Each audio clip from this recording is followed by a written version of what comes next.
Assalamualaikum warahmatullahi wabarakatuh. Selamat pagi anak-anak semua. Kita bertemu kembali dalam pelajaran Ekstra Badik.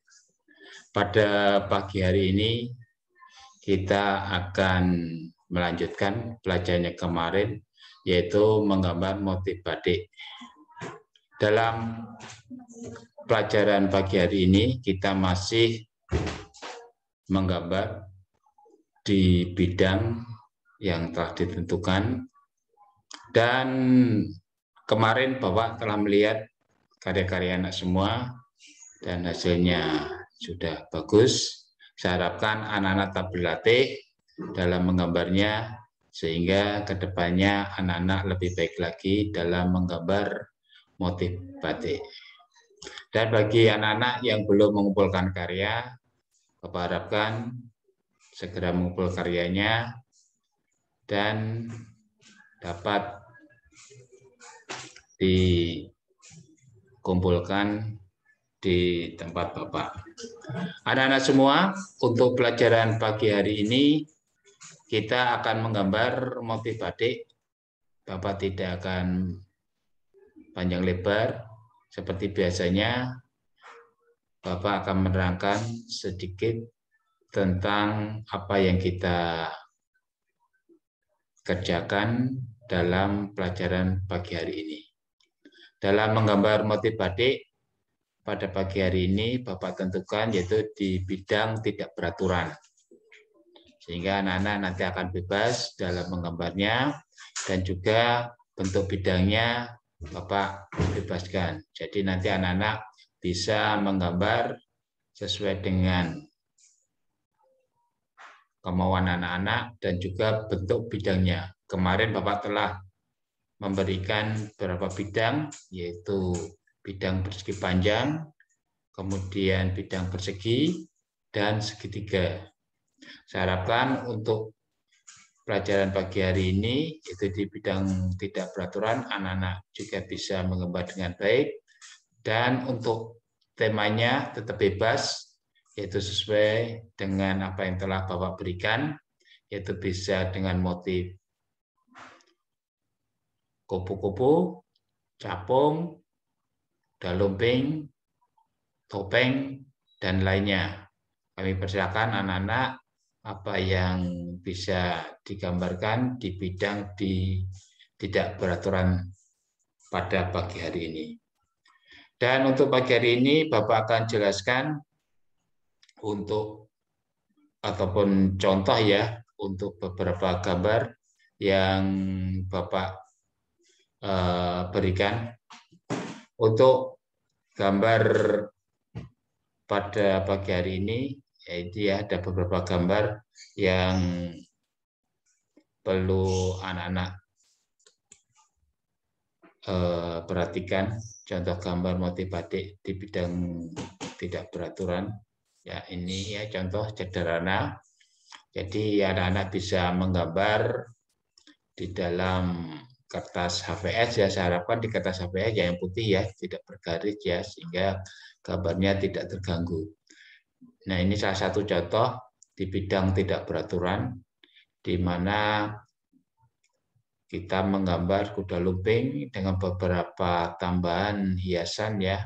Ini gambar yang cukup sederhana. Saya harapkan anak bisa mencontohnya ataupun menggambar yang lain.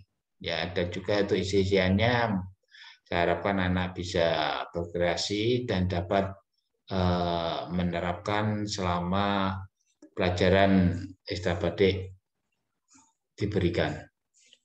Ini salah satu contoh ya untuk bidang tidak beraturan dengan kita menggambar motif kuda lumping ditambah sedikit tambahan hiasan yang di belakang kuda lumping. Ya, saya harapkan anak bisa nanti meniru ataupun objek yang lainnya. Ya, ini yang kedua.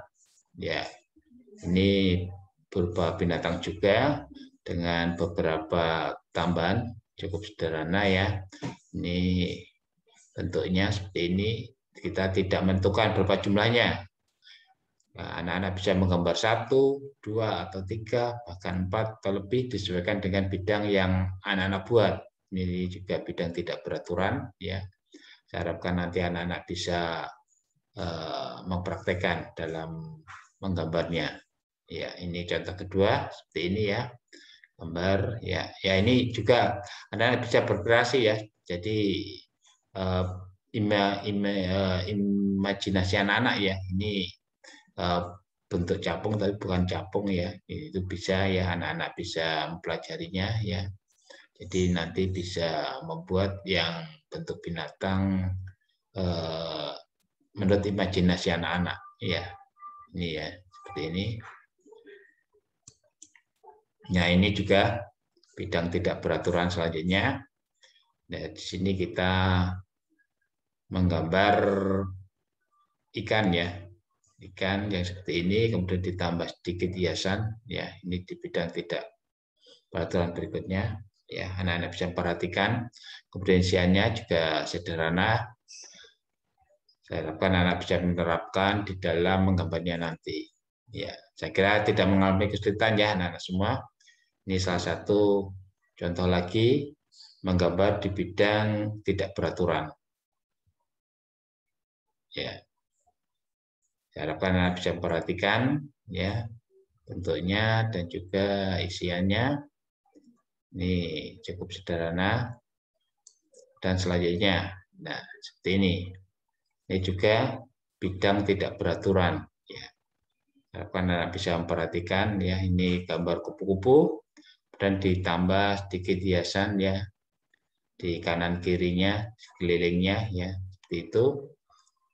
Ini kupu-kupu dengan motif bunga. Nah, anak-anak bisa menambahkan ya seperti ini. Nah, ini juga lagi di bidang tidak beraturan dengan motif topeng ya. Anak-anak bisa mengembangkan juga ini gambaran motif topeng yang juga sederhana ya. Anak-anak bisa mempraktekkan ya. Ini di bidang yang tidak beraturan. Saya harapkan anak-anak nanti bisa meniru ataupun bisa membuat motif lain ya yang lebih bagus lagi, dan mungkin bidangnya juga nanti bisa bebas anak-anak dalam menggambarnya. Ya, itu ya contoh untuk